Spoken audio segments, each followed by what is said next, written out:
سب سے بڑا عیب یہ ہے کہ تم کسی پر وہ عیب لگاؤ جو تم میں خود موجود ہے، اور کبھی غم نہ کرنا کہ دنیا آپ کے ساتھ نہیں، بلکہ خوش ہونا کہ دنیا کا مالک آپ کے ساتھ ہے۔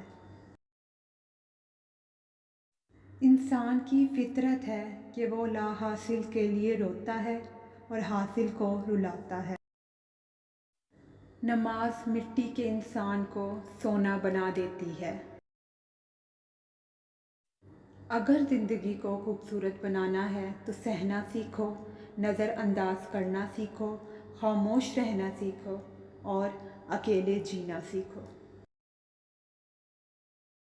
جو کنویں سے نکال کر یوسف کو تخت پر بٹھا سکتا ہے، بھروسہ رکھو وہ رب تمہارے غموں کو بھی خوشیوں میں بدل سکتا ہے۔ دوست اللہ کی وہ نعمت ہے جسے اللہ کے بعد انسان اپنے دل کی بات کہہ سکتا ہے۔ جب دل گھبرائے تو عالم نشرہ پڑھ لیا کرو، بے شک مشکل کے ساتھ آسانی ہے۔ انسان ہر شے کے بغیر رہ سکتا ہے مگر اللہ کی محبت کے بغیر نہیں رہ سکتا۔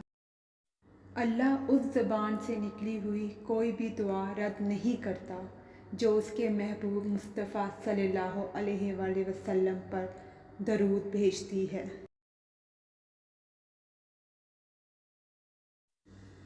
جو دل دوسروں کی تکلیف دیکھ کر بے چین ہو جائے تو جان لو اس کے دل میں اللہ رہتا ہے۔